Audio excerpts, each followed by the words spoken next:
وَاتْلُ عَلَيْهِمْ نَبَأَ ابراہیم، اور انہیں ابراہیم علیہ السلام کی خبر پڑھ سنائیے جب اس نے اپنے باپ اور اپنی قوم سے کہا تم کس کی عبادت کرتے ہو، سوال کیا شعور جگانے کے لیے۔ انہوں نے کہا ہم کچھ بتوں کی عبادت کرتے ہیں تو ہم ان پر ہی جم کر بیٹھے رہتے ہیں، سارا وقت انہی کی مجاوری کرتے ہیں۔ آج کل بھی آپ دیکھیں کہ جو لوگ قبروں کے مجاور ہوتے ہیں ان کا اور تو کوئی کام نہیں ہوتا، دن رات وہیں اس کے آس پاس نذرانے وصول کر رہے ہوتے ہیں۔ اس نے کہا کیا یہ تمہیں سنتے ہیں جب تم پکارتے ہو، یا یہ تمہیں کوئی نفع یا نقصان دیتے ہیں؟ انہوں نے جواب دیا بلکہ ہم نے اپنے آباء و اجداد کو اسی طرح کرتے ہوئے پایا، اور یہ کوئی دلیل نہیں ہوتی میں غلط کام کری کیونکہ میری ماں ایسے کرتی تھی، یہ کوئی وجہ نہیں ہے۔ آپ کو اللہ نے عقل دیا، اگر وہ غلط تھی کسی وجہ سے، لا علمی کی وجہ سے، تو آپ کو علم مل چکا ہے، آپ علم کی روشنی کی پیروی کریں نہ کہ اندھیرے کی۔ اس نے کہا کیا بھلا کبھی غور کیا تم نے کہ تم کن کی عبادت کرتے ہو؟ پھر سوال کر کے دوسرے سے بات کرنے کا یہ ایک بہت ہی اچھا انداز ہے، یہ ابراہیم علیہ السلام کی شخصیت سے سیکھنا چاہیے۔ تم اور تمہارے پہلے باپ دادا یقیناً وہ سب تو میرے دشمن ہیں سوائے رب العالمین کے۔ ابراہیم علیہ السلام نے کیوں کہا کہ بت میرے دشمن ہیں؟ ان کو بتانے کا مقصد یہ تھا کہ اللہ کو چھوڑ کر ان بتوں کی جتنی بھی تم عبادت کر لو گے، قیامت کے دن یہ تمہارے دشمن ہو جائیں گے، اور اگر کوئی زندہ لوگوں کی کرتا ہے تو وہ بھی دشمن ہو جائیں گے۔ اللہ کے سوا جتنے بھی معبود لوگ بناتے ہیں وہ سب قیامت کے دن عابدوں کے دشمن ہوں گے۔ الذی خلقنی فہو یہدین، وہ جس نے مجھے پیدا کیا پھر وہی میری رہنمائی کرتا ہے، اور وہی ہے جو مجھے کھلاتا اور پلاتا ہے۔ میرا خالق وہی، میرا ہادی وہی، میرا رازق وہی۔ کھانا اور پینا الگ الگ ذکر کیا کیونکہ دونوں ہی بہت بڑی نعمتیں ہیں، اور یہ سب اللہ تعالیٰ کی طرف منسوب کیا کہ وہ کرتا ہے یہ سب کچھ، اور بیماری کو اپنی طرف منسوب کیا وَإِذَا مَرِضْتُ فَهُوَ يَشْفِينِ، اور جب میں بیمار ہوتا ہوں تو وہی مجھے شفا دیتا ہے، کیونکہ بیماری انسان کے اپنے ہی غلطیوں کی وجہ سے، لا علمی جہالت کی وجہ سے آتی ہے، زیادتیوں کی وجہ سے آتی ہے۔ اور وہی ہے جو مجھے موت دے گا پھر مجھے زندہ کر دے گا، یعنی میری موت اور زندگی بھی اسی کے ہاتھ میں ہے۔ اور وہی ہے جس سے میں امید رکھتا ہوں کہ بدلے کے دن میری خطائیں معاف کر دے گا، یعنی قیامت کے دن وہ مجھے معاف کر دے گا۔ رب ہب لی حکما والحقنی بالصالحین، کس طرح اللہ تعالیٰ کی تعریفیں کرنے کے بعد دعا کرتے ہیں، ایسے ہی آپ بھی کیا کریں کہ پہلے اللہ تو نے مجھے یہ بھی دیا، اللہ تو ایسا بھی ہے، اللہ تو آسمانوں کا مالک، اللہ یہ تو اس زمین کا بھی مالک، اللہ تو میرا بھی مالک ہے، اور پھر اس کے بعد اپنی حاجتیں رکھا کریں۔ تو یہ اللہ کو پکارنے کا ایک بہترین انداز ہے۔ اے میرے رب مجھے حکمت عطا کر اور مجھے نیک لوگوں کے ساتھ ملا دے۔ رب ہب لی حکمن، حکم کا معنی فیصلہ، یعنی اے رب فیصلے کے لیے جو چیزیں درکار ہیں وہ سب مجھے عطا کر، یعنی اپنے دین کا پورا علم جس سے صحیح فیصلہ ہوتا ہے، پھر معاملے کا صحیح فہم، پھر وہ اقتدار جس کے ساتھ فیصلہ نافذ ہوتا ہے، اللہ وہ سب دے۔ ورنہ بہت سے لوگ لیڈرز ہوتے ہیں لیکن فیصلہ ہی نہیں کر پاتے، فیصلے کی صلاحیت ہی نہیں ہوتی۔ تو جس بندے کے اندر ڈیسیژن پاور نہ ہو وہ خود بھی بھٹکتا رہتا ہے اور دوسروں کو بھی بھٹکاتا ہے۔ اور دوسری چیز کیا مانگی؟ صالحین کا ساتھ، دنیا میں بھی اور آخرت میں بھی۔ وَجَعَلْ لِي لِسَانَ صِدْقٍ فِي الْآخِرِينَ، اور بعد میں آنے والوں میں مجھے سچی ناموری عطا فرما دے، یعنی اچھی تعریف اور نیک شہرت، کیونکہ یہ انسان کے حق میں گواہی بنتی ہے۔ اور اب دیکھیں کہ اللہ تعالیٰ نے ان کی دعا کیسے قبول کی۔ یہودی، عیسائی، مسلمان سب انہیں اپنا پیشوا مانتے ہیں اور ان کا ذکر خیر کرتے ہیں۔ وَجَعَلْنِي مِن وَرَثَةِ جَنَّةِ النَّعِيمِ، اور مجھے راحت بھری جنت کے وارثوں میں سے بنا دے، اور میرے باپ کو بخش دے، یقیناً وہ گمراہوں میں سے تھا۔ یہ دعا انہوں نے کیوں کی جبکہ وہ مشرک تھا اور خود کہہ رہے ہیں کہ گمراہ تھا؟ اصل میں انہوں نے اپنے باپ سے رخصت ہوتے وقت اس کا وعدہ کر لیا تھا، اور بندہ مومن کو یہ یقین ہوتا ہے کہ اللہ تعالیٰ بخشش مانگنے والے کی بخشش قبول کر لیتا ہے، لیکن چونکہ وہ شرک پر ہی فوت ہوا تو اس کے حق میں دعا نہیں کی جا سکتی تھی۔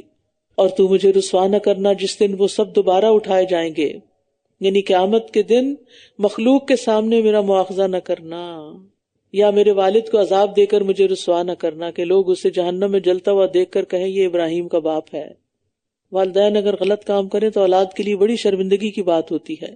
جس دن مال اور بیٹے فائدہ نہ دیں گے، لیوم لا ينفع مال ولا بنون الا من اتى الله بقلب سلیم، سوائے اس کے جو اللہ کے پاس سلامت دل لے کر آیا، اور سلامتی والا دل یعنی کفر، شرک، نفاق سے پاک، بدعت، جہالت سے پاک، برے اخلاق سے پاک. اور قلب سلیم والا کون ہوتا ہے؟ کہ جو پرہیزگار ہو، صاف ستھرا ہو، جس کے دل میں کوئی گناہ نہ ہو، نہ ظلم، نہ کینہ، نہ حسد. اور ہمیں دعا بھی مانگنی چاہیے، وَأَسْأَلُكَ قَلْبًا سَلِيمًا، اے اللہ میں تجھ سے قلب سلیم مانگتا ہوں، کیونکہ قیامت کے دن یہی کام آئے گا. وَأُزْلِفَتِ الْجَنَّةُ لِلْمُتَّقِينَ، اور متقی لوگوں کے لیے جنت قریب لائی جائے گی. یعنی جنت کا مزید نقشہ کھینچا ابراہیم علیہ السلام نے.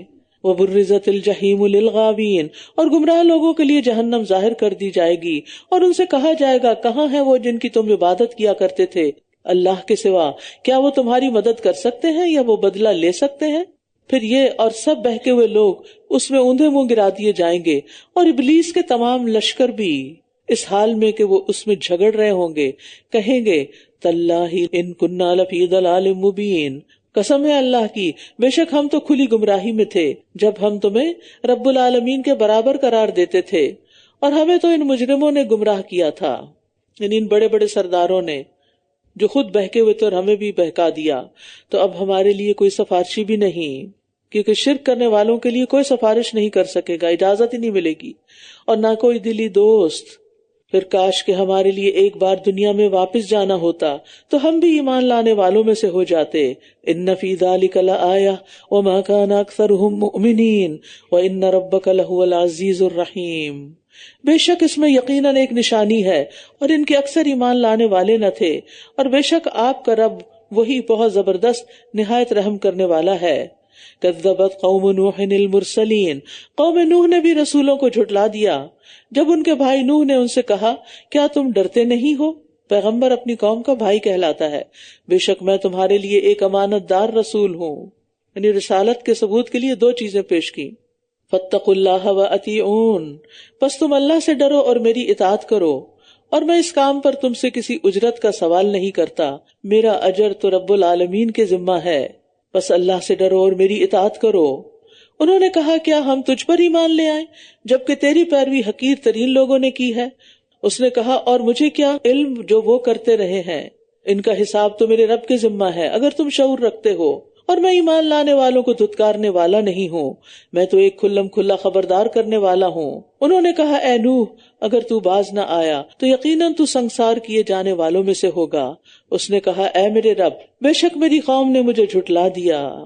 فافتح بینی وبینہم فتحا ونجنی ومن معی من المؤمنین، پس تو میرے اور ان کے درمیان حتمی فیصلہ کر دے اور مجھے اور مومنوں میں سے جو میرے ساتھ ہیں انہیں نجات دے دے. تو ہم نے اس کو اور ان لوگوں کو جو بھری ہوئی کشتی میں اس کے ساتھ سوار تھے نجات دے دی. پھر اس کے بعد ہم نے باقی رہ جانے والوں کو غرق کر دیا. یعنی نوح علیہ السلام کی 900 سالہ تبلیغ کے باوجود ایمان نہ لانے والوں کو ڈبو دیا گیا، غرق کر دیا گیا. ان فی ذلک لآیہ وما کان اکثرهم مؤمنین وان ربک لہو العزیز الرحیم، بے شک اس میں یقیناً ایک نشانی ہے اور ان کے اکثر ایمان لانے والے نہ تھے، اور بے شک آپ کا رب وہی بہت زبردست نہایت رحم کرنے والا ہے. کذبت عاد المرسلین، قوم عاد نے بھی رسولوں کو جھٹلا دیا. قوم عاد جسمانی لحاظ سے بڑے تنومند اور زور آور لوگ تھے، ان جیسی کوئی قوم پیدا نہیں کی گئی. نہایت ترقی یافتہ تھے، اونچے اونچے ستونوں والی بلند و بالا عمارتیں بنانے کی وجہ سے ان کی شہرت ہی ستونوں والوں کے نام سے تھی. لیکن اس مادی ترقی اور جسمانی قوت کی وجہ سے وہ سخت متکبر تھے اور کسی کو اپنے سے طاقتور نہیں مانتے تھے. اور یہ چیز آپ کو مختلف قوموں میں جا کے محسوس بھی ہوتی کہ جو قوم ترقی یافتہ ہوتی ہے عام طور پر اس کے اندر اس ترقی کی وجہ سے، بڑی بڑی عمارتیں بنانے کی وجہ سے، عمارتوں کا جنگل کھڑا کرنے کی وجہ سے غرور بھی آ جاتا ہے. اذ قال لهم اخوهم ہود الا تتقون، جب ان کے بھائی ہود نے ان سے کہا کیا تم ڈرتے نہیں؟ ہر نبی اپنی قوم کا ایک فرد ہوتا ہے اور اس اعتبار سے ان کا بھائی بنتا ہے. بے شک میں تمہارے لیے ایک امانت دار رسول ہوں، بس اللہ سے ڈرو اور میری اطاعت کرو، اور میں اس کام پر تم سے کسی اجرت کا سوال نہیں کرتا، میرا اجر تو رب العالمین کے ذمہ ہے. اتبنون بکل ریع آیۃ تعبثون، کیا تم ہر اونچی جگہ پر کوئی بیکار یادگار بنا دیتے ہو؟ یعنی ہود علیہ السلام نے اپنی قوم کو بیکار کاموں سے، بے مقصد کاموں سے منع کیا. یعنی تم صرف فخر اور غرور کے اظہار کے لیے، اپنی دولت کے اظہار کے لیے ایسی چیزیں بناتے ہو جن کا نہ دنیا میں فائدہ نہ آخرت میں. تو گھر بناتے ہوئے بھی یہ خیال رکھنا چاہیے کہ ضرورت کی چیزیں تو بنائی جائیں، لیکن صرف سجاوٹ کے لیے بڑی بڑی رقم خرچ کر دینا اور اس پیسے کو ضائع کر دینا درست نہیں. یعنی ایسا گھر ضرور انسان بنائے جو کمفرٹیبل ہو، جو کنوینئنٹ ہو، جس میں ہر چیز صاف ستھری ہو، پائیدار ہو، لیکن دکھاوا نہ ہو، غیر ضروری شان و شوکت کا اظہار نہ ہو، کیونکہ ایسی عمارتیں بنانا جس سے فخر و غرور نظر آتا ہو یہ ناپسندیدہ ہیں. وَتَتَّخِذُونَ مَصَانِعَ لَعَلَّكُمْ تَخْلُدُونَ، اور تم شاندار محلات تعمیر کرتے ہو شاید کہ تم ہمیشہ رہو گے. یعنی قوم ہود ہمیشہ رہنے کی خواہش کی وجہ سے ایسے مکانات بنا رہی تھی اور ایسے محلات. ابو الدرداء نے ایک علاقے غوطہ میں مسلمانوں کی بنائی ہوئی عمارتیں اور شجرکاری دیکھی تو ان کی مسجد میں جا کر آواز دی، اے دمشق والو. جب وہ اکٹھے ہو گئے تو اللہ کی حمد و ثنا کی، فرمایا کیا تم حیا نہیں کرتے، کیا تم حیا نہیں کرتے، تم وہ کچھ جمع کرتے ہو جو کھاتے نہیں ہو. اتنی گروسری کی کہ پھر چیزیں اوور ڈیٹ ہو گئی تو اٹھا کے بن میں پھینک دی. اور وہ عمارتیں بناتے ہو جن میں رہتے نہیں ہو، اپنی ضرورت سے زائد بڑے بڑے گھر بنانا، اور اس کی امید کرتے ہو جو کبھی حاصل نہیں کر سکتے. حقیقت یہ ہے کہ تم سے پہلے کئی صدیاں گزری، وہ لوگ جمع کرتے تھے، پھر اس کی حفاظت کرتے، عمارتیں بناتے اور بہت مضبوط بناتے، امیدیں باندھتے اور بہت لمبی باندھتے، پھر ان کی امید دھوکہ نکلی اور ان کی جماعت ہلاک ہو گئی اور ان کی رہائش گاہیں ان کی قبریں بن گئی. یاد رکھو قوم عاد عدن سے عمان تک گھوڑوں اور اونٹوں کے مالک تھے، اتنے مالدار تھے. اب کون ہے جو مجھ سے ان کی میراث 2 درہم میں خرید لے؟ کچھ بھی تو باقی نہیں بچا. تو انسان وہ بنائے جو آخرت میں کام آئے. اور جب تم پکڑتے ہو تو جابر بن کر پکڑتے ہو، بس اللہ سے ڈرو اور میری اطاعت کرو، اور اس ذات سے ڈرو جس نے ان چیزوں کے ساتھ تمہاری مدد کی جن کو تم جانتے ہو. اس نے مویشیوں اور بیٹوں سے تمہاری مدد کی اور باغوں اور چشموں سے. بے شک میں تم پر ایک بڑے دن کے عذاب کا خوف رکھتا ہوں. بڑا دن کون سا ہے؟ قیامت کا دن. انہوں نے کہا ہمارے لیے برابر ہے، خواہ تم نصیحت کرو یا تم نصیحت کرنے والوں میں سے نہ ہو. اتنے بے پرواہ تھے، جو مرضی کر لو ہم نے نہیں ماننا. یہ تو بس پہلے لوگوں کی عادت ہے، یعنی ہمارے باپ دادا پہلے سے یہ سب کچھ کر رہے تھے جو ہم کر رہے ہیں، ان پہ تو کوئی عذاب نہیں آیا تو ہم پہ کیوں آ جائے گا؟ اور ہم ہرگز عذاب دیے جانے والے نہیں. وما نحن بمعذبین، بس انہوں نے اس کو جھٹلا دیا تو ہم نے انہیں ہلاک کر دیا. بے شک اس میں یقیناً ایک نشانی ہے اور ان کے اکثر ایمان لانے والے نہ تھے. نشانی کیا تھی؟ کہ انہیں اپنی قوت اور طاقت کا بڑا زوم تھا، لیکن ہوا کے ذریعے اس قوم کو برباد کر دیا گیا، عذاب دیا گیا. یعنی جو بڑی بڑی عمارتیں بناتے تھے اور بہت کچھ انہوں نے بنا رکھا تھا، ان کو ٹھکانے لگانے کے لیے ہوا ہی کافی تھی جو نظر بھی نہیں آتی. وہ نظر آنے والی ویزیبل چیزیں بناتے تھے، عذاب اس کے الٹ آیا. تو ان ساری قوموں کے قصوں میں عبرت ہے. بس انہوں نے اس کو جھٹلا دیا تو ہم نے انہیں ہلاک کر دیا. بے شک اس میں یقیناً ایک نشانی ہے اور ان کے اکثر ایمان لانے والے نہ تھے. اور بے شک آپ کا رب یقیناً وہی بہت زبردست نہایت رحم کرنے والا ہے. کذبت ثمود المرسلین، قوم ثمود نے بھی رسولوں کو جھٹلا دیا جب ان کے بھائی صالح نے ان سے کہا کیا تم ڈرتے نہیں ہو؟ بے شک میں تمہاری طرف ایک امانت دار رسول ہوں، بس اللہ سے ڈرو اور میری اطاعت کرو، اور میں اس پر تم سے کسی اجرت کا سوال نہیں کرتا، میرا اجر تو رب العالمین کے ذمہ ہے. کیا تم جو کچھ یہاں ہے اس میں امن کے ساتھ رہنے کے لیے چھوڑ دیے جاؤ گے؟ کیونکہ قوم سمود بھی عاد کی طرح دنیا کی آسائشوں میں بھاگ دوڑ کرنے والی تھی. یعنی تمہارے پاس یہ ساری عیش و عشرت ہمیشہ نہیں رہے گی.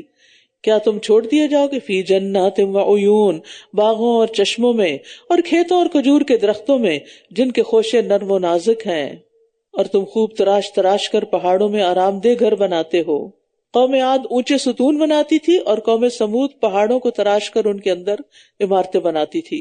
تو بگڑے ہوئے معاشروں کی یہی علامت ہوتی ہے کہ صرف شان و شوکت کے لیے کام کیے جاتے ہیں، ضرورت کے لیے نہیں.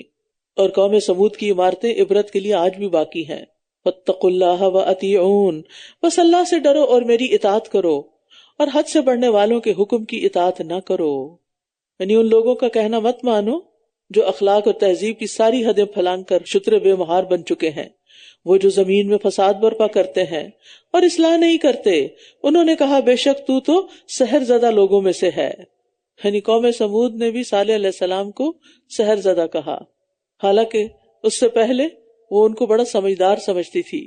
تو ہم جیسا ایک انسان ہی تو ہے، بس لیا کوئی نشانی اگر تو سچوں میں سے ہے. یعنی سچا ہی نہیں مانتے تھے ان باتوں کو. یعنی تمام قوموں کا رسولوں کے بشر ہونے کی وجہ سے رسالت کا انکار سامنے آ رہا ہے. قال هذه ناقۃ لها شرب ولکم شرب یوم معلوم، اس نے کہا یہ ایک اونٹنی ہے، ایک دن اس کے پانی پینے کی باری ہے اور ایک مقرر دن تمہاری باری ہے۔ یعنی صالح علیہ السلام کی اونٹنی بھی ایک معجزہ تھی، وہ سارا پانی پی جاتی تھی اور اس کا دن الگ مقرر کیا گیا۔ اور یہ اونٹنی کہاں سے آئی؟ چٹان سے نکلی تھی، خود ہی مطالبہ کیا تھا کہ کوئی نشانی آئے۔ اللہ تعالیٰ نے قوم کو حکم دیا کہ اونٹنی جہاں سے چاہے گی پانی پیے گی۔ لہا شربن وَلَكُمْ شِرْبُ يَوْمٍ مَعْلُومٍ وَلَا تَمَسُّوهَا بِسُوءٍ، اور تم اسے برائی کے ساتھ نہ چھونا، یعنی اس کے ساتھ برا نہیں کرنا، ورنہ تمہیں ایک بڑے دن کا عذاب پکڑ لے گا، کیونکہ قوم سمود اونٹنی کو قتل کرنے کے منصوبے بنا رہی تھی۔ فَعَقَرُوهَا، پھر بھی انہوں نے اس کی کونچیں کاٹ ڈالی، پھر وہ نادم ہو گئے۔ کرنے والا ایک شخص تھا، نسبت پوری قوم کی طرف ہے۔ کیوں؟ کیونکہ سب دل سے اس کے ساتھ شریک تھے، اس کو انکریج کر رہے تھے۔ اب سورۃ ہود میں آتا ہے کہ اونٹنی کو قتل کرنے پر صالح علیہ السلام نے انہیں 3 دن کی مہلت دی، چنانچہ حسب وعدہ 3 دن کے بعد عذاب کے آثار نمودار ہوئے تو وہ ندامت کا اظہار کرنے لگے، لیکن اب توبہ کا وقت گزر چکا تھا۔ قوم یونس نے ایسی مہلت کے وقت توبہ کر لی تھی، اس لیے اللہ نے ان کو معاف کر دیا اور ایک لمبے عرصے تک ان کو جینے کا موقع دیا، تو انہیں عذاب نے پکڑ لیا۔ بے شک اس میں یقیناً ایک نشانی ہے اور ان کے اکثر ایمان لانے والے نہیں تھے، اور بے شک آپ کا رب یقیناً وہ بہت زبردست، بہت رحم فرمانے والا ہے۔ کذبت قوم لوط المرسلین، قوم لوط نے بھی رسولوں کو جھٹلا دیا جب ان کے بھائی لوط نے ان سے کہا کیا تم ڈرتے نہیں ہو؟ بے شک میں تمہارے لیے ایک امانت دار رسول ہوں، بس اللہ سے ڈرو اور میری اطاعت کرو، اور میں اس پر تم سے کسی اجرت کا سوال نہیں کرتا، میرا اجر تو رب العالمین کے ذمہ ہے، میرا اجر تو رب العالمین کے ذمہ ہے۔ کیا تم سارے جہان والوں میں سے مردوں کے پاس آتے ہو؟ یعنی قوم لوط مردوں سے اپنی جنسی خواہشات پوری کرتی تھی، اور تمہارے رب نے تمہارے لیے جو بیویاں پیدا کی ہیں انہیں چھوڑ دیتے ہو، یعنی عورتوں پر اتنا ظلم، بلکہ تم حد سے گزرنے والے لوگ ہو، یعنی غیر فطری طریقے سے خواہش پوری کرنا حد سے گزرنا ہے۔ انہوں نے کہا اے لوط اگر تو باز نہ آیا تو ضرور نکال دیے جانے والوں میں سے ہو جائے گا۔ اس نے کہا میں تمہارے اس عمل کو سخت ناپسند کرنے والوں میں سے ہوں، یعنی لوط علیہ السلام اپنی قوم کے اس برے عمل سے شدید نفرت کرتے تھے۔ اے میرے رب مجھے اور میرے گھر والوں کو اس عمل سے نجات دے جو یہ کر رہے ہیں، تو ہم نے اسے اور اس کے سب گھر والوں کو نجات دے دی سوائے ایک بڑھیا کے جو پیچھے رہ جانے والوں میں سے تھی۔ پھر ہم نے دوسروں کو تباہ کر دیا اور ہم نے ان پر ایک بارش برسائی، بس بہت بری بارش تھی ڈرائے جانے والوں کے لیے، بس اس میں یقیناً ایک نشانی ہے اور ان کے اکثر ایمان لانے والے نہ تھے، اور بے شک آپ کا رب وہی بہت زبردست نہایت رحم کرنے والا ہے۔ ایکا یعنی جنگل والوں نے بھی رسولوں کو جھٹلا دیا۔ ابن کثیر کہتے ہیں کہ اصحاب الایکا اصحاب مدین ہی ہیں، اہل مدین ہی ہیں۔ جب شعیب علیہ السلام نے ان سے کہا کیا تم ڈرتے نہیں ہو؟ بے شک میں تمہارے لیے ایک امانت دار رسول ہوں، بس اللہ سے ڈرو اور میری اطاعت کرو، اور میں تم سے اس کام پر کسی اجرت کا سوال نہیں کرتا، میرا اجر تو رب العالمین کے ذمہ ہے۔ ناپ پورا دو اور کم دینے والوں میں سے نہ بنو، اور سیدھی ترازو کے ساتھ تولا کرو، یعنی ڈنڈی نہیں مارو، اور لوگوں کو ان کی چیزیں کم کر کے نہ دو، اور زمین میں فسادی بن کر نہ پھرو۔ ماپ تول میں کمی کرنے سے زمین میں فساد پھیلتا ہے اور اللہ کی ہر نافرمانی سے۔ اور اس سے ڈرو جس نے تمہیں اور پہلی مخلوق کو پیدا کیا، یعنی انسان کو پیدا کرنے میں اللہ کا کوئی شریک نہیں تو پھر عبادت میں کیسے شریک ہو سکتا ہے؟ انہوں نے کہا بے شک تو سحر زدہ لوگوں میں سے ہے۔ قوم سمود اور صالح کی طرح قوم شعیب کا بھی وہی جواب ہے، ایک جیسی نفسیات ہے ہر دور کے انسانوں کی، جبکہ ان کے بیچ میں کئی 100 سال بھی گزرے۔ اور تو ہم جیسا ایک انسان ہی تو ہے، اور بے شک ہم تجھے جھوٹوں میں سے ہی سمجھتے ہیں، تو ہم پر آسمان سے کوئی ٹکڑا گرا دے اگر تو سچوں میں سے ہے۔ اس نے کہا میرا رب خوب جانتا ہے جو کچھ تم کرتے ہو۔ یعنی شعیب علیہ السلام کا جواب کیا تھا کہ عذاب لانا یا آسمان سے ٹکڑے گرانا میرا کام نہیں، یہ رب کا کام ہے، اور تم کیا کرتے ہو؟ تم پہ عذاب آنا چاہیے یا نہیں، اور تمہارے اعمال کے مطابق کب آنا چاہیے، کس قدر آنا چاہیے، یہ سب تو اللہ کا فیصلہ ہے۔ انبیاء کا کام صرف خبردار کرنا ہوتا ہے۔ پھر انہوں نے اسے جھٹلا دیا تو انہیں صاحبان کے دن والے عذاب نے پکڑ لیا، بے شک وہ ایک بڑے بھاری دن کا عذاب تھا۔ بے شک اس میں ایک نشانی ہے اور ان کے اکثر ایمان لانے والے نہ تھے، اور بے شک آپ کا رب یقیناً وہی بہت زبردست نہایت رحم کرنے والا ہے۔ اور بے شک یہ قرآن رب العالمین کا نازل کردہ ہے، یعنی نبی صلی اللہ علیہ وسلم نے اسے خود نہیں گھڑا اور نہ کسی انسان اور جن نے اسے لکھا، اس کو روح الامین امانت دار فرشتہ لے کر اترا ہے. انبیاء علیہ السلام تک پیغام جبریل علیہ السلام لاتے تھے. علی قلبک لتکون من المنذرین، آپ کے دل پر نازل ہوا تاکہ آپ خبردار کرنے والوں میں سے ہو جائیں. یعنی صرف کانوں سے نہیں قرآن سنوایا گیا تھا بلکہ دل پہ اتارا گیا تھا. جو چیز دل پہ آ جاتی ہے نا وہ یاد بھی رہتی ہے. ہمیں اکثر پرابلم ہوتا ہے، میموری کا بڑا پرابلم ہے، باتیں یاد نہیں رہتی کیونکہ ہم سرسری کانوں سے سنتے ہیں. وہ اچھا وہ فلاں نے کیا کہا تھا مجھے یاد ہی نہیں رہا. کیوں نہیں یاد رہا؟ اس لیے کہ دل سے نہیں سنا. اور ضروری نہیں کہ ہر بات ہی دل سے سنی جائے، لیکن کوئی کام کی بات ضرور دل سے سنی جائے تاکہ وہ جذب ہو اور پھر انسان اس کو جب ضرورت ہو دوبارہ اس معلومات کو استعمال کر سکے. بلسان عربی مبین، واضح عربی زبان میں. اور عربی زبان میں قرآن اللہ تعالیٰ کا ایک معجزہ ہے. وَإِنَّهُ لَفِي زُبُرِ الْأَوَّلِينَ، اور بے شک وہ پہلے لوگوں کے صحیفوں میں بھی مذکور ہے. زبر زبور کی جمع ہے جس کا معنی ہے کتاب، یعنی اس قرآن کا تذکرہ پہلی کتابوں میں بھی ہے. اولم یکن لہم آیہ ان یعلمہ علماء بنی اسرائیل، کیا ان کے لیے یہ نشانی کافی نہیں کہ بنی اسرائیل کے علماء اسے جانتے ہیں؟ عبداللہ بن سلام اور سلمان فارسی اور بعض اور لوگ بھی. وَلَوْ نَزَّلْنَاهُ عَلَى بَعْضِ الْأَعْجَمِينَ، اور اگر ہم اس کو اجمیوں میں سے کسی پر نازل کر دیتے، یعنی اگر قرآن کو آپ پر نازل کرنے کی بجائے کسی اجمی نان عرب پر نازل کرتے تو پھر کیا ہوتا؟ فَقَرَأَهُ عَلَيْهِمْ مَا كَانُوا بِهِ مُؤْمِنِينَ، پھر وہ اسے ان پر پڑھ کر سناتا تو بھی یہ اس پر ایمان لانے والے نہ ہوتے کیونکہ نہ ماننے کی ٹھان رکھی تھی. كَذَلِكَ سَلَكْنَاهُ فِي قُلُوبِ الْمُجْرِمِينَ، اسی طرح ہم نے اس بات کو مجرموں کے دلوں میں داخل کر دیا ہے. یہ اس پر ایمان نہیں لائیں گے جب تک یہ دردناک عذاب نہ دیکھ لیں. تو وہ عذاب ان پر اچانک آ جائے گا جبکہ یہ شعور بھی نہ رکھتے ہوں گے. بس یہ کہیں گے کیا ہمیں مہلت مل سکتی ہے؟ أَفَبِعَذَابِنَا يَسْتَعْجِلُونَ، کیا یہ ہمارے عذاب کے لیے جلدی مچا رہے ہیں؟ کیونکہ کبھی کہتے تھے آسمان سے پتھروں کی بارش برسا، کبھی کہتے تھے کہ آسمان سے کوئی ٹکڑا گرا، کبھی کہتے کہ اللہ تعالیٰ بھی آ جائے اور فرشتے بھی سامنے آئے ہمارے، اور کبھی کہتے کہ یہ قیامت کی گھڑی کب ہوگی. وَيَقُولُونَ مَتَىٰ هَٰذَا الْوَعْدُ إِن كُنتُمْ صَادِقِينَ ثُمَّ جَاءَهُم مَّا كَانُوا يُوعَدُونَ، پھر ان کے پاس وہ عذاب آ جائے جس کا یہ وعدہ دیے جاتے ہیں. مَا أَغْنَىٰ عَنْهُم مَّا كَانُوا يُمَتَّعُونَ، تو جو فائدہ یہ دیے جاتے رہے انہیں کچھ کام نہ آئے گا. اور ہم نے کسی بستی کو ہلاک نہیں کیا مگر اس کے لیے کئی ڈرانے والے تھے نصیحت کے طور پر، اور ہم ظالم نہ تھے. اور اس وحی کو شیاطین لے کر نہیں اترا کرتے، اور نہ یہ ان کے لائق ہے اور نہ ہی یہ استطاعت رکھتے ہیں. بے شک یہ تو اس کے سننے سے بھی الگ کیے ہوئے ہیں. بس آپ اللہ کے ساتھ کوئی دوسرا معبود نہ پکاریں ورنہ آپ عذاب دیے جانے والوں میں سے ہو جائیں گے. یہ سورۃ الشعراء کی بہت ہی اہم آیت ہے. فَلَا تَدْعُ مَعَ اللَّهِ إِلَٰهًا آخَرَ فَتَكُونَ مِنَ الْمُعَذَّبِينَ، پس آپ اللہ کے ساتھ کوئی دوسرا معبود نہ پکاریں ورنہ آپ عذاب دیے جانے والوں میں سے ہو جائیں گے. وَأَنذِرْ عَشِيرَتَكَ الْأَقْرَبِينَ، اور اپنے قریبی رشتہ داروں کو خبردار کیجیے.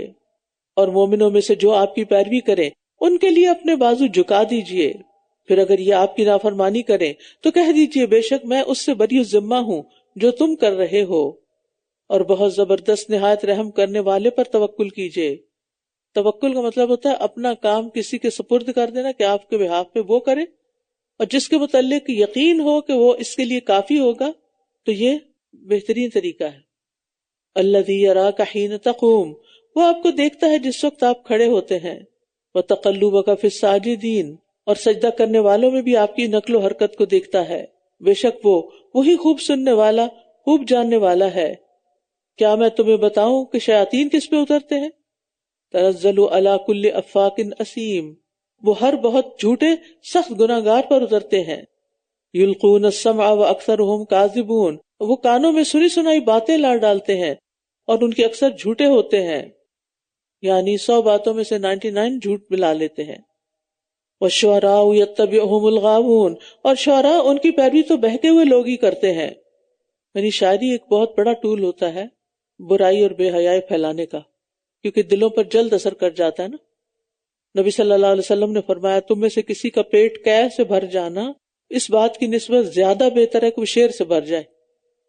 الم تر انہم فی کل وادی یہیمون، کیا آپ نے دیکھا نہیں کہ وہ ہر وادی میں سرگرداں پھرتے ہیں، اور یہ کہ وہ ایسی باتیں کہتے ہیں جو کرتے نہیں ہیں.